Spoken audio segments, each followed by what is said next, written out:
सायली आपल्यासोबत आपल्या किचन मध्ये आलेली आहे आणि आता आपण तिच्या हातचा पहिला पदार्थ पाहूया. रेडी आहेस का सायली? Yes sir. काय रेसिपीचं नाव आहे? Pizza cup in appe pan. लागणारं साहित्य पाहूया मग कृती करूया.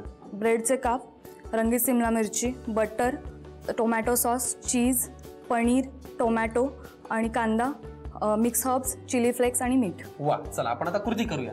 काय करायचंय? आता पहिल्यांदा आपल्याला ह्या सगळ्याचं एक बाउल लागेल. बाउलमध्ये आपल्याला पहिले सिमला मिरची, आधी सिमला मिरची किती सगळी घेऊ? आणि हाफ घ्या. त्याच्यानंतर पनीर, त्यानंतर कांदा,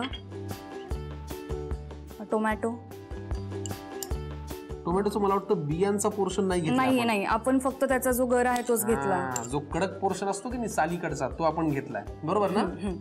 मिक्स हर्ब्स थोडे 1 टीस्पून फक्त टाका. चिली फ्लेक्स पुरे. हां बस. टोमॅटो सॉस हा किती लागणार आहे? हा एक 1 टीस्पून फक्त. आता काय? चीज, थोडंसं चीज टाकायचं. थोडंसं नाही, चीज म्हटल्यावर थोडंसं नाही म्हणायचं सायली. आता काय? आता मीठ थोडंसं. आता हे सगळं मिक्स करून घ्यायचं. मिक्स करून. लेक्चरर आहेस तू? हो. किती वर्ष झाली जॉब करतेस? मला आता 1.5 इयर होईल.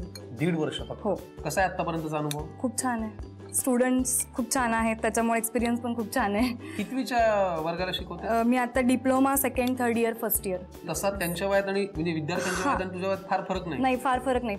हार्डली 4 ते 5 वर्षांचा फरक. ती सिरियसली घेतात का? हो, घेतात. नाही, तशी मी खूप फ्रेंडली आहे, त्याच्यामुळे थोडंसं लाईटली असतं. बरोबर आहे. पण मग शिकताना लक्ष देतात ना? हो, देतात. काय फ्रेंडच शिकवते आपली? नाही, असं काही नाही. हे झालं आता मिक्स करून. ओके, सारण तर आपलं झालेलं आहे. आता काय पुढे?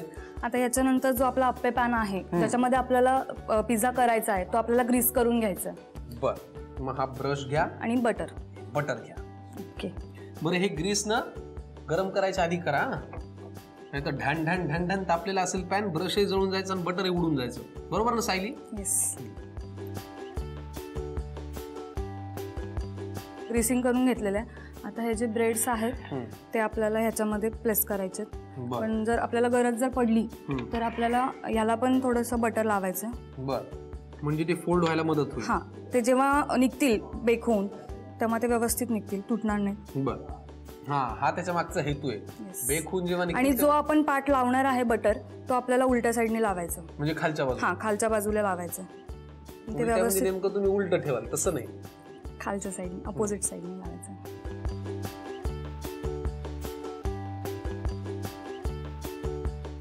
बरं, एक काळजीपूर्वक पहा, आम्ही गॅस न पेटवता हे सगळं करतोय बरं का, कारण आपल्याला ते ब्रेडचे काप त्याच्यावरती बटर पसरवून घेऊन ज्या बाजूला बटर लावलंय ते खालच्या बाजूने आपल्याला प्रेस करून घ्यायचं.